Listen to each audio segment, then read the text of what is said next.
आपकी अपनी आरसीएम पाठशाला के 34वें एपिसोड के अंदर आप सब लोगों का स्वागत करता हूं। 90 दिन का ये कार्यक्रम है।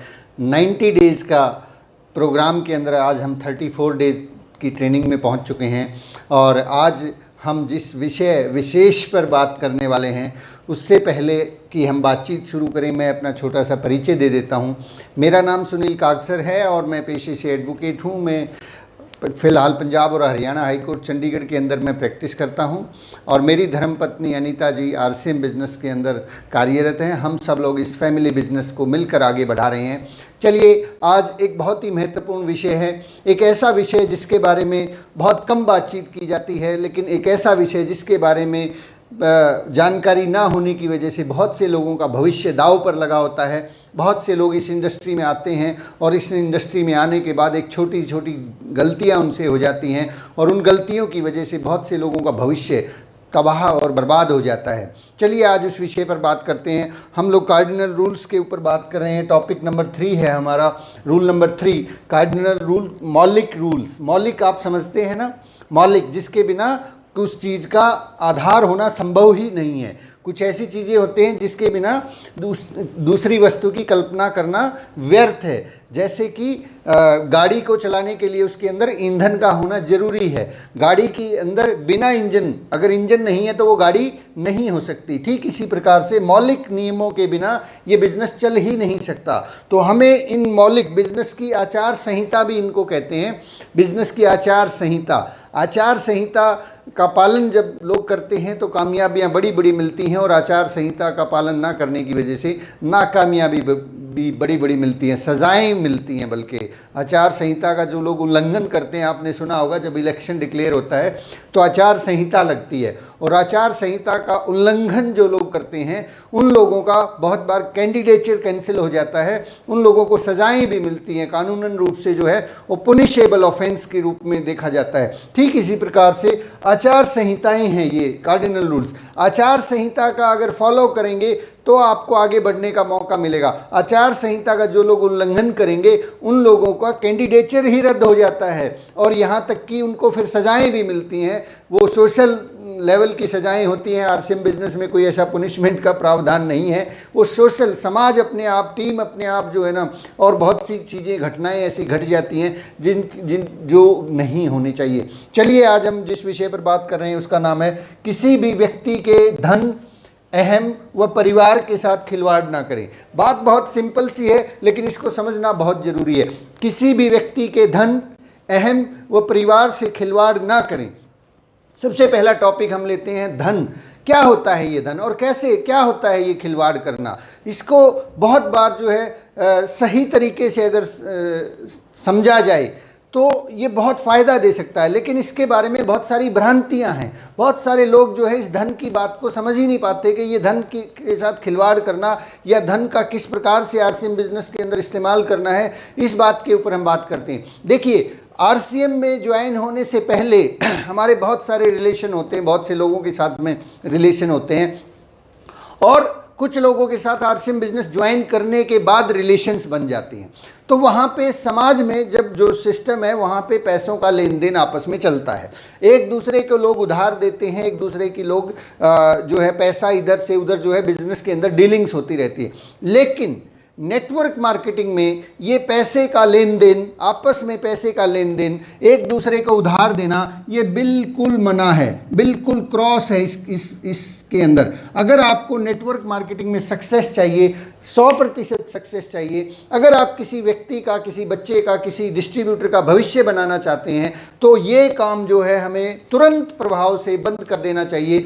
जैसे ही एक आदमी हमारी टीम में जुड़ता है, जैसे ही हम किसी के साथ में ज्वाइन होते हैं, जैसे ही हम नेटवर्क मार्केटिंग के अंदर अपने कैरियर को लेकर सीरियस होते हैं, उसी वक्त हमें इस काम को तुरंत प्रभाव से बंद करना होगा। अदरवाइज ये बहुत बड़ा नुकसान पहुंचा सकता है और बहुत लोगों को इसने नुकसान पहुंचाया है। मैंने खुद अपनी आंखों से देखा है कि केवल 100 रुपये की वजह से, केवल 100 रुपये की वजह से एक व्यक्ति का भविष्य खराब हो जाता है। कैसे खराब हो जाता है, चलिए जानते हैं। मान लीजिए एक व्यक्ति है, आपने उसके लिए 100 रुपये का कोई 100, 200, 500 रुपये का आपने कोई मदद कर दी। आपने 100 रुपये की, एक व्यक्ति है वो आपकी डाउनलाइन में है और उसको 500 रुपये की ज़रूरत है, आपने उसको वो 500 रुपये प्रोवाइड कर दिए और अगले ही महीने एक सेमिनार है, ये 500 रुपये हो सकते हैं या 5000 हो सकते हैं, ज़रूरी नहीं है 500 या 50,000 भी हो सकते हैं। कोई भी अमाउंट आपने किसी व्यक्ति को, आपको लगा कि यार इसको ज़रूरत है और आपके पास पैसा है, बहुत अच्छी बात, आपके पास पैसा है और उसको ज़रूरत भी है। वो आपका डाउनलाइन हो सकता है, कोई भी व्यक्ति हो सकता है, आपने जिसको ज्वाइन करवाया था। तो जैसे ही आपने इसको पैसा दिया, चाहे 100 रुपये ही दिया हो, और उसके बाद अगर कोई सेमिनार आ रहा है, उसके बाद अगर कोई मीटिंग आ रही है, तो उस सेमिनार के लिए जैसे ही आप उसको इनवाइट करेंगे, उसको बुलाएंगे उस सेमिनार में, उस व्यक्ति के मन में सबसे पहला जो प्रश्न आएगा, सबसे पहली जो थॉट आएगी वो ये आएगी, अगर मैं वहाँ जाऊँगा तो शायद पैसे के बारे में बातचीत ना हो जाए, वो पैसे ना डिमांड करे, और इसलिए वो व्यक्ति उस सेमिनार में नहीं आता और बहाना बना देता है कि सर आज तो मुझे ये काम है, मेरी तो दूर के रिश्तेदार की दादी गुजर गई है, मुझे वहाँ जाना है, बहुत ज़रूरी काम है, आप अटेंड कर लीजिए, मैं अगली बार देख लूँगा। एक केवल 500 रुपये ने एक व्यक्ति का, जो स्टार रूबी हो सकता था आपकी टीम का, जो डायमंड हो सकता था, वो आपकी गलती की वजह से उसका भविष्य चौपट हो गया। आपने क्या सोचा था कि मैं इसकी थोड़ी सी मदद कर देता हूं, आप भी सही हैं अपनी जगह पे, लेकिन नियम के खिलाफ है ये नियम के बिल्कुल खिलाफ है। आपके मन में, मैं मानता हूं आप बहुत अच्छे आदमी हैं, मैं जानता हूं कि आप लोगों की मदद करना चाहते हैं, लेकिन आरसीएम बिजनेस के अंदर ये मदद पूर्ण रूप से घातक है, ये जहर है अपनी टीम के साथ पैसों का लेन देन करना। जहर है यदि आपने उनको 100, 200, 500 रुपए की भी मदद कर दी। यदि आपने ऐसा किया तो बहुत खतरनाक सिचुएशन पैदा हो जाती है। बहुत बार लोग इस गलती को समझ ही नहीं पाते और उन्हें लगता है कि ये हो क्या रहा है, मैंने तो इसको पैसों से भी मदद की, मैंने तो इसका ये भी किया वो भी किया, लेकिन हो क्या रहा है। माय डियर फ्रेंड्स, यदि आप किसी का भला करना चाहते हैं, यदि आप चाहते हैं कि एक बच्चा जो आपकी टीम में आया है वो कामयाब हो, तो उसके साथ मिल के मीटिंग्स कीजिए, उसके साथ जाके होम मीटिंग कीजिए, उसके साथ जाके प्लान दिखाइए। उसको कभी भी नेवर एवर एवर, लिख लीजिए, गांठ बांध लीजिए इस बात को, कभी भी पैसे की मदद ना करें। अगर बाई चांस आपका फिर भी दिल करता है, फिर भी आपके मन में हिलोरे उठते, नहीं सुनील काग सर ये क्या बात बोल रहा है, ऐसे तो समाज ही नष्ट हो जाएगा। यस, आपका सोचना बिल्कुल सही है, लेकिन समाज से पहले वो व्यक्ति नष्ट हो जाएगा। फिर भी अगर आपका मन करता है कि नहीं मुझे हेल्प करनी है, तो फिर ये जो पैसा 100, 200, 500 आपने दिए, ये आपको ये सोच लेना है कि ये कभी वापस नहीं आएगा। सामने वाले को ये एहसास भी ना हो कि आप कभी उससे इस पैसे को वापस मांगेंगे, ये आपको ध्यान में रखना है। अगर ये बिल्कुल अलाउड नहीं है, लेकिन फिर भी नहीं मान रहे हैं आप, फिर भी आप इस नियम की उल्लंघना करना चाहते हैं, क्योंकि नियम की उल्लंघना होगी तो अंजाम भुगतना पड़ेगा, उसके लिए तैयार रहें। फिर भी अगर आपने पीछे किसी इतिहास में किसी की मदद कर दी है, ऐसा हो सकता है आपने कर दिया हो, तो इस बात को भूल जाएं, कभी डिमांड नहीं करनी है उस पैसे की, कभी भी, नेवर एवर। डिमांड तो छोड़ दीजिए सर, उसको पता भी नहीं लगना चाहिए कि आपने उसको कोई पैसा दिया था। अब कर पाएंगे ऐसा? क्या अगर ऐसा कर सकते हैं, क्या अब अगली बार सोचना किसी की मदद करने, किसी को पैसे देने से पहले कि दूं कि नहीं दूं, क्योंकि वापस नहीं लेने हैं ना मांगने हैं, मांगने का हक ही नहीं है आपको। जैसे ही उसको लगेगा कि आप पैसे मांगेंगे, वो इस बिजनेस से बाहर होना शुरू हो जाएगा। मैंने 1, 2, 4, 5 नहीं, सैकड़ों जिंदगियों को बर्बाद होते देखा है। बहुत से लोगों ने 100, 200, 500 नहीं, 10, 10, 20, 20, 50,000, 1 लाख रुपए का आपस में लेन देन उधारी कर लिया, और उसके बाद पता ही नहीं चला वो लोग कहाँ गए, कहाँ किस कोने में जाके वो लोग खो गए। अगर आपको इस बिजनेस में कामयाब होना है, अगर आप चाहते हैं कि आपको सक्सेस मिले, आपकी टीम को सक्सेस मिले, आपको इस पैसे के लेन देन को बिल्कुल बिल्कुल बंद करना होगा, बिल्कुल बंद करना होगा। हमेशा हमेशा के लिए इस पैसे के लेन देन को बाहर निकाल दीजिए। मैं आपको एक घटना शेयर करता हूं। मेरे साथ जब मैंने टेक्निकल का अचीवमेंट क्वालिफाई किया, मैं 1 महीना कंप्लीट हो चुका था, स्लैब 3.5 लाख का, फिर दूसरा महीना भी कंप्लीट हो चुका था, तीसरा महीना जो है वो चल रहा था, और तीसरे महीने की लास्ट जो 3rd मंथ था, रात को लगभग 10:30 बजे के आसपास, 10:30 बजे जो बिज़नेस था, उस बिज़नेस के अंदर 15,000 बिज़नेस वॉल्यूम की शायद कमी थी। 15,000 बिजनेस वॉल्यूम और चाहिए था, और ये 15,000 बिजनेस वॉल्यूम हमारे नज़दीकी पिकअप सेंटर पे नहीं था, जिस पिकअप सेंटर पे जींद में हम लोग काम कर रहे थे। ये 15,000 बिजनेस वॉल्यूम एक दूर करनाल के RCM बाज़ार के अंदर हरित संजीवनी अवेलेबल थी। मैंने अपनी अपलाइन को फ़ोन किया कि सर वहाँ पे हरित संजीवनी अवेलेबल है, आप बात कीजिए उनसे, और उनको जो है मुझे हरित संजीवनी 20 पैकेट जो है मेरे आईडी के ऊपर, मेरे डाउनलाइन में किसी व्यक्ति को ज़रूरत थी या पता नहीं, मैंने अपनी आईडी पे वो ख़रीदना था। तो हमने सर से रिक्वेस्ट किया, उन्होंने कहा ठीक है मैं बोलता हूँ, और उन्होंने फ़ोन किया सामने और उस व्यक्ति को बोला जो RCM के जहाँ पे ये हरित संजीवनी अवेलेबल थी, कि ये इतना हरित संजीवनी उनकी आईडी पे काट दीजिए। उसके बाद मेरे पास फिर से फ़ोन आता है मेरी ग्रेट अपलाइन का, और फ़ोन कॉल के बाद मुझे कहा जाता है कि अभी आप ऐसा कीजिए, ये अकाउंट नंबर है उनका, और उस अकाउंट में आप 20,000 रुपये ट्रांसफ़र कर दीजिए। मुझे गुस्सा तो बहुत आया, फील तो बहुत हुआ कि केवल 1.5 घंटा बचा है, और 1.5 घंटे के अंदर अगर ये टारगेट मेरा छूट गया तो मैं टेक्निकल बनने से रह जाऊंगा। क्या पता ये टेक्निकल अचीवमेंट 1 साल बाद आए, केवल 20,000 रुपये के लिए। लेकिन मेरे पास पैसे मैंने अरेंज किए जैसे तैसे करके, और वो पैसे ट्रांसफ़र किए, और तब वो लगभग 11 साढ़े 11 बजे के आसपास वो बिलिंग हुई, और तब टेक्निकल क्वालिफाई हुआ। माय डियर फ्रेंड्स, उस दिन मुझे बहुत बुरा लगा था, लेकिन उसके बाद जब इस घटना को याद करता हूँ तो मैं धन्यवाद देता हूँ मेरी ग्रेट अपलाइन को, मैं नमन करता हूँ उनको, मैं उनका एहसानमंद हूँ कि उन्होंने मुझे बहुत बहुत ज़बरदस्त सबक सिखाया।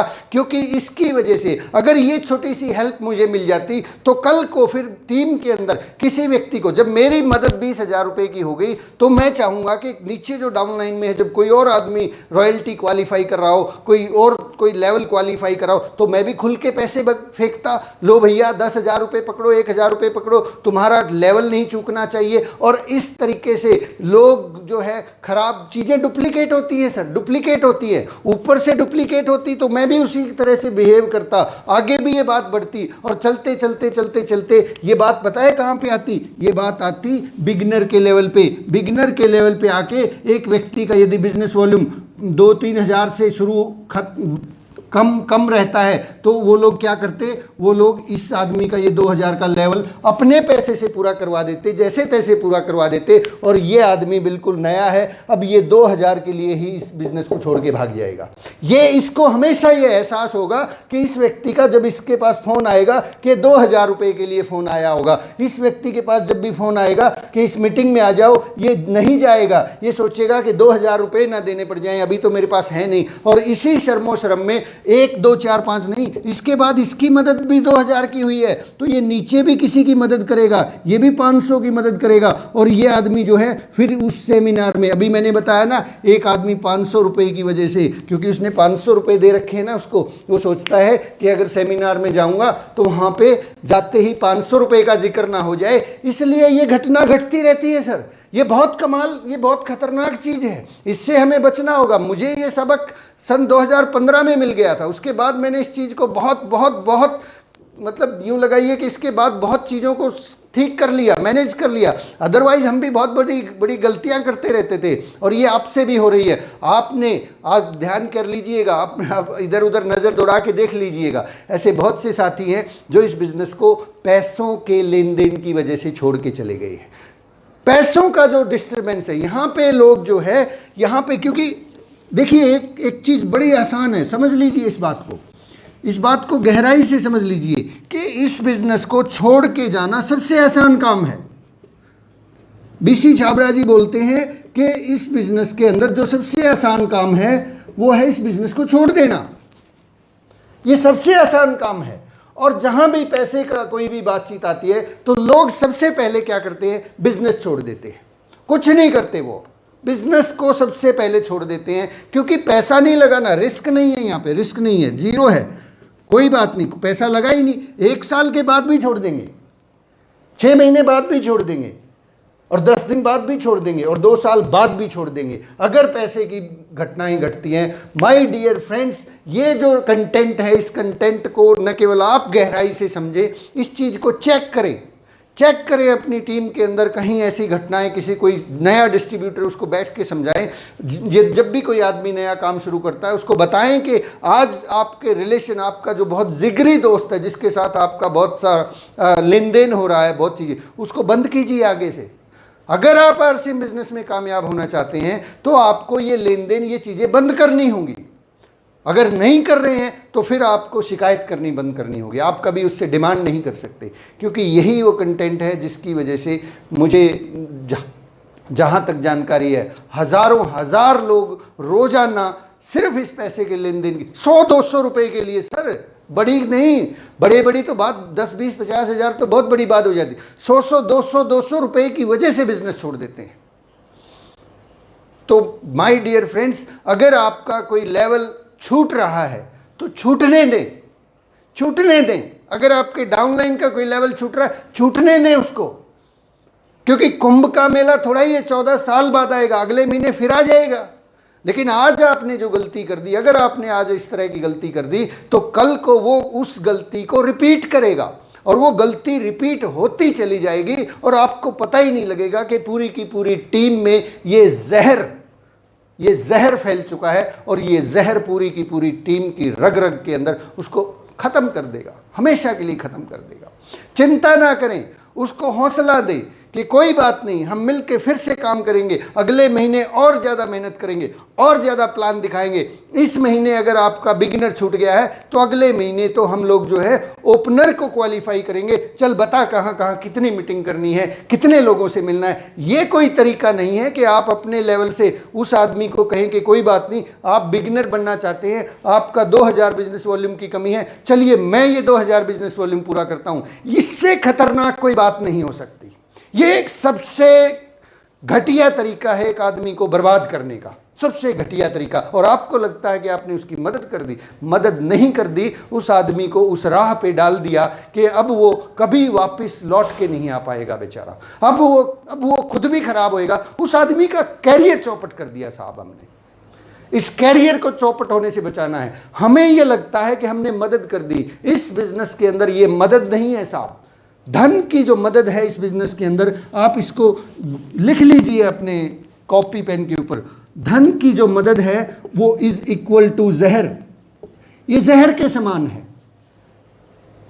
ये जहर है, प्योर जहर है।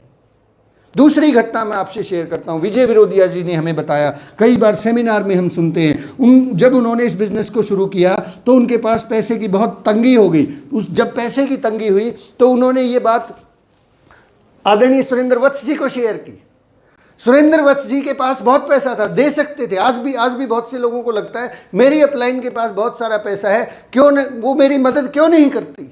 अरे साहब, उसको पता है कि ये जहर है, ये आपके जीवन को तबाह कर देगा, ये आपके कैरियर को ख़त्म कर देगा। तो जब उनको विजय जी को पैसे की ज़रूरत हुई, वत्स साहब से बात हुई, वत्स साहब ने उन्हें बताया कि आप ऐसा कीजिए, आप कहीं पे अपने कहीं जहां आरसीएम बिजनेस से कोई रिलेशन नहीं है, अपने कहीं रिश्तेदारी से, और वहां से 10-20 हज़ार रुपये का आप इंटरेस्ट पे ले सकते हैं, और उस पैसे को धीरे धीरे करके चुका सकते हैं, और उस पैसे को बिजनेस के अंदर आप अपने बिजनेस को बढ़ाने में, क्योंकि खर्चे होते हैं शुरू के अंदर, आपको लगता है आपको टिकट लेना होता है, आपको कहीं जाके सेमिनार अटेंड करना होता है, 100-200-500 रुपये की ज़रूरत होती है, इस तरह की ज़रूरत पड़ती रहती है। तो एक अलग से हेड बनाएं, कहीं किसी से छोटा मोटा उधार वो 10-20 हज़ार का अरेंजमेंट करें और उस पैसे को इस्तेमाल करें। क्या 10-20 हज़ार रुपये सुरेंद्र वत्स जी दे नहीं सकते थे?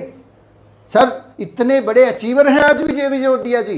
किस लिए हैं? इसलिए हैं कि वो 20 हज़ार रुपये की जो मदद थी ना, अगर वो उनको मिल जाती तो वो आज कहीं नहीं होते, खत्म हो चुके होते इस बिजनेस से, कभी भी इतनी बड़ी पिन पर नहीं पहुंच सकते थे, कभी भी हिंदुस्तान के इतने बड़े अचीवर नहीं हो सकते थे। आरसीएम बिजनेस के मजबूत पिलर उनको कहा जाता है। मजबूत पिलर आज खड़े हैं तो केवल इसलिए खड़े हैं क्योंकि उनको जहर नहीं दिया गया था। आज अगर यदि कोई आदमी आपके सामने, ये आपको लगता है कि यार इसके पास तो जो है वहाँ जाने के लिए पैसा नहीं है, वहाँ जाने के लिए नहीं, चलो मैं 500 रुपये की, और कुछ लोग तो और बड़ा स्मार्ट तरीके से काम करते हैं, बड़ा स्मार्ट उनको लगता है। एक आदमी को वो अपनी टीम में ज्वाइन करवाते हैं और फिर उसकी सभी प्रकार की मदद करते हैं, उसको पैसा देते हैं, उसके लिए टिकट खरीदते हैं, और उसको जो है दूर दूर दिल्ली अगर लेके जाना है उसके लिए खर्चा करते हैं, उसको गाड़ियों में घुमाते हैं, बहुत सारा काम करते हैं, और अंततः नतीजा क्या होता है, ये आदमी इस बिजनेस को छोड़ के भाग जाता है,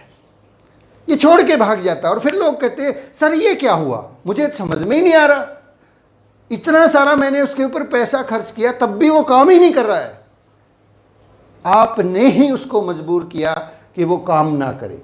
ये इसको कहते हैं एक आदमी की कैपेसिटी को अंडर एस्टिमेट करना, उस आदमी को भिखारी बना देना। भिखारी मत बनाइए अपनी टीम को। लोग जो है भिखारी बना देते हैं अपनी टीम को, उस आदमी को सक्षम बनाइए। एक कहानी मैं आपको सुनाना चाहता हूँ, ये आपने ज़रूर सुनी होगी। एक बार ये कहानी नहीं है, ये हकीकत है। एक समुद्र तट के ऊपर बहुत सारे पेलिकन पक्षी रहते थे, पेलिकन पक्षी, और वो पक्षी हर रोज़ उस समुद्र किनारे अपना शिकार करके अपना पेट भरते थे। वो पेट भरते थे, बहुत अच्छा जीवन चल रहा था। अचानक उस बंदरगाह के ऊपर एक बहुत बड़ी कंपनी को ठेका मिला मछली पकड़ने का, और उस कंपनी ने जब मछली पकड़ना शुरू किया तो वो जब मछलियां पकड़ते थे उसमें से बहुत सारी मछलियां वहां तट पर बिखर जाती थी, गिर जाती थी, और वो पेलिकन पक्षी जो थे उन्होंने उन गिरी हुई मछलियों को खाना शुरू कर दिया।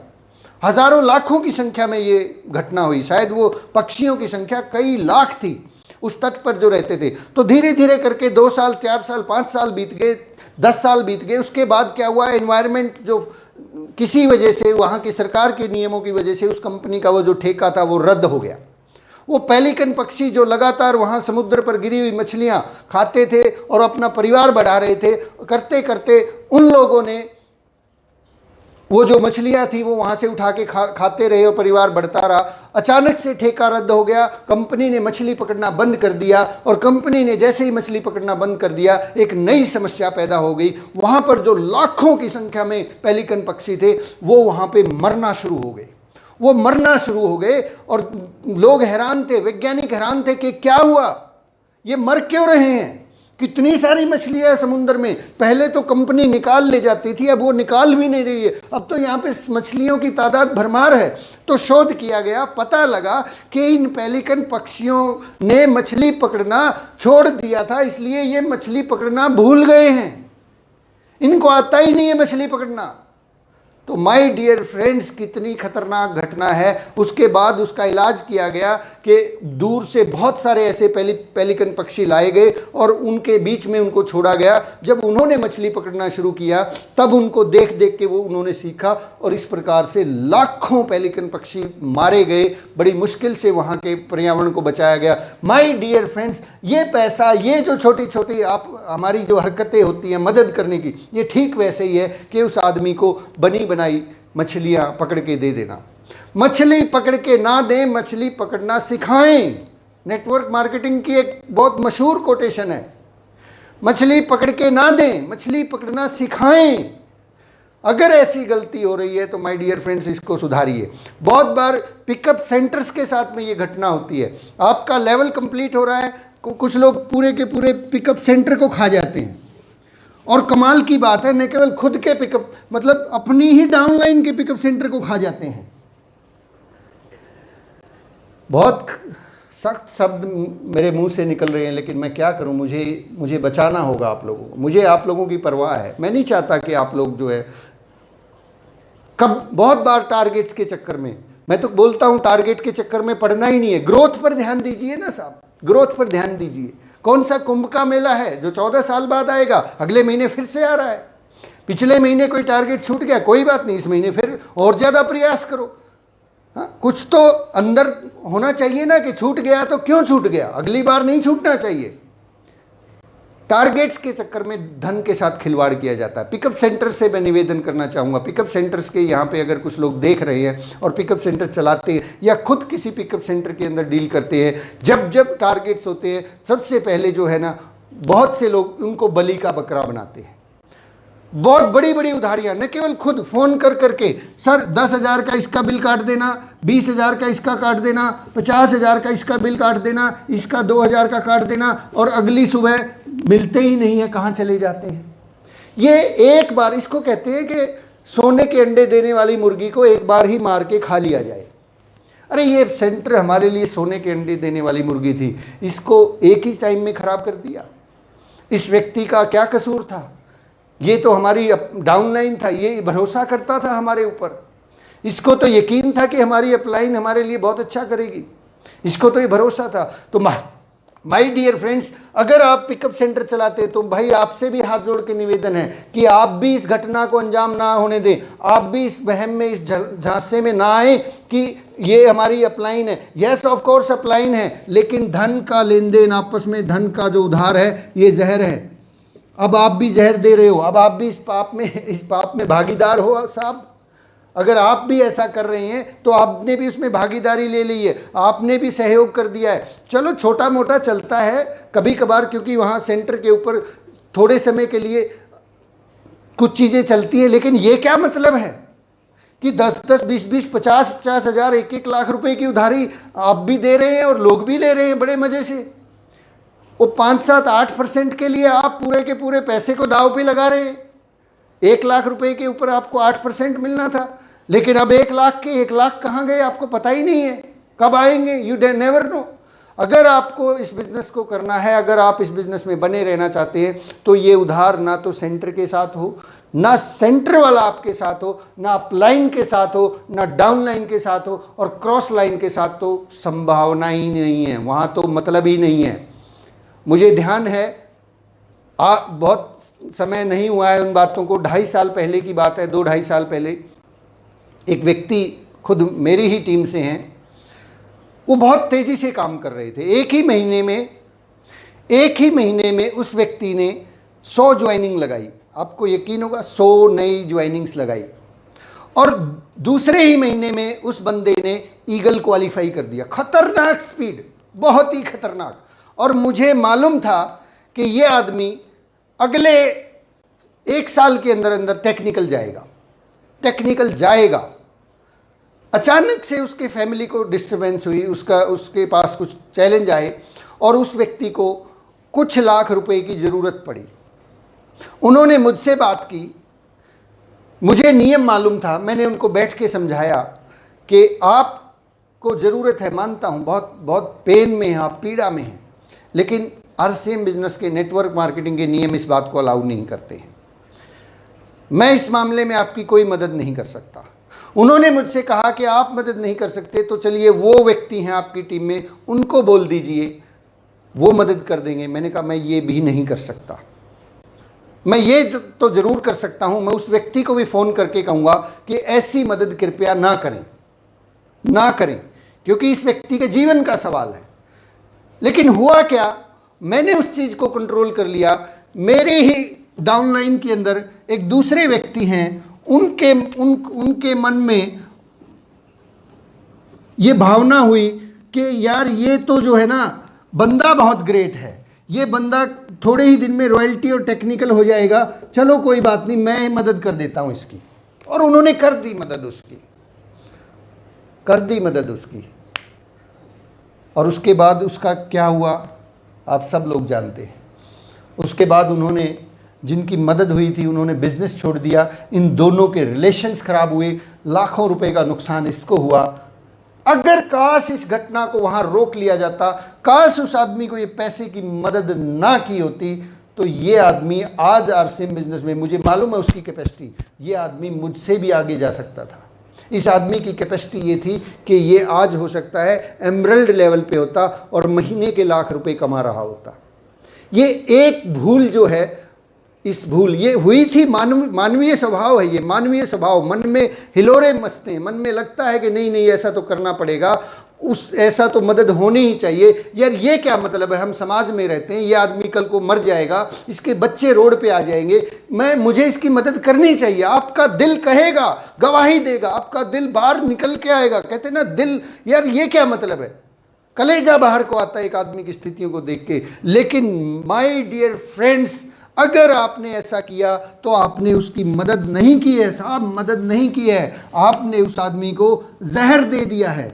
ये जहर मत दीजिए उसको, जिंदगी का सवाल है उसके।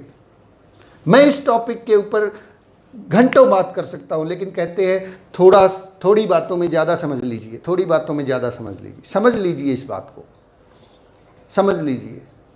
आज की बातचीत को हम यहीं विराम देते हैं, क्योंकि ये बहुत ख़तरनाक टॉपिक्स हैं, इनके ऊपर बहुत कम लोग बात करते हैं, बहुत कम जानकारियाँ आपको मिलती हैं। इसलिए मैं चाहता हूँ एक एक बात को उधेड़ के रख दे, विश्लेषण कर दे, ताकि आगे से बहुत सी जिंदगियाँ हम बचा सकें, बहुत से लोगों को जीवन को हम बचा सकें। आज की इस बातचीत को अपने ग्रुप्स में, अपनी टीम के एक एक व्यक्ति को बैठ के दिखाइए, सुनाइए लोगों को। और कल हम बातचीत करेंगे, आज हमने धन के बारे में बात की, कल हम ये बचे हुए टॉपिक के बारे में बात करेंगे, अहम और परिवार के बारे में बात करेंगे, क्योंकि ये इनसे भी खतरनाक चीज़ें हैं, ये इनसे भी खतरनाक चीज़ें हैं। अपनी टीम को यदि बचाना चाहते हैं, अपनी टीम को बढ़ाना चाहते हैं, अपनी टीम को आप देखना चाहते हैं कि वो भी स्टार रूबी बने, वो भी डायमंड बने, तो इस वीडियो को बैठ के अपनी टीम के साथ देखिए, बैठ के उन लोगों को बातचीत, क्योंकि अगर आप कहेंगे ना तो बुरा मान जाएंगे, अगर आप डायरेक्ट बात करेंगे बुरा मान जाएंगे।